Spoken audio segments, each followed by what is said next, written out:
I'm going to keep explaining to the American people how they're being hoodwinked right now by this group of people standing down there patting themselves on the back saying we've won.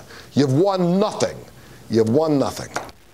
Montel letting her rip, ripping Washington over its bill to supposedly fix the VA. Healthcare watcher Betsy McCoy says he's kind of right, saying that unions will get more out of this bill than our vets. How so, Betsy?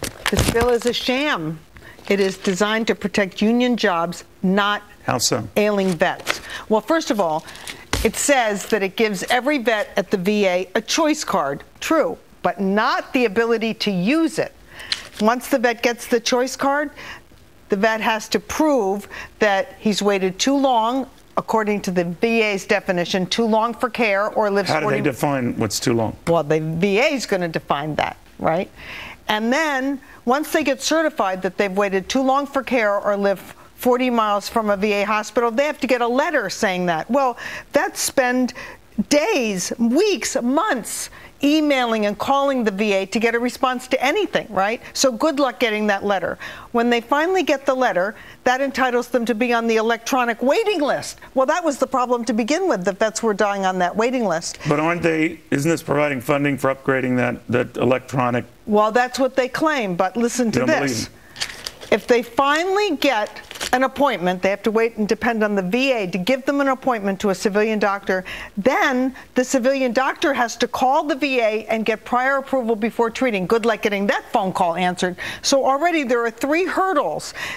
We need a bill that puts the vet in the driver's seat. What about the firing the underperforming workers there? Oh, well, that's another interesting one. This bill, for example, says that they're going to cap bonuses for VA employees at not get rid of them. Oh, no. Oh, no.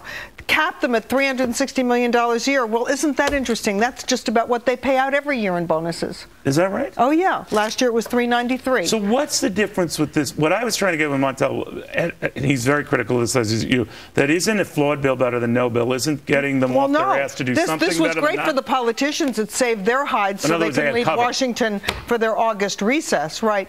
But this bill creates the illusion that something is being done, but the vets are still going to be languishing, waiting in those lines too long for care. The magnifying glass is going to be all over the VA now, and if workers are forcing vets to wait as long as they've had to wait, the shame and the publicity would be on them, right? Well, I disagree. The General Accountability Office, the Inspector Generals have been presenting reports to Congress for over 10 years. I have a stack of them on my desk saying exactly the same thing. The vets are waiting too long. The vets are not getting appointments with civilian doctors. Real quickly, they do not have a definition of what is too long. No. Like years seems to me too long. No definition. They created a program just like this last year, and they put almost $10 billion into it. And guess what? Only 19% of the vets who asked for a specialty appointment ever got it. Oh, my goodness. Betsy, I so hope you're wrong. You do your homework anyway, so we'll see. Betsy McCoy. In the meantime,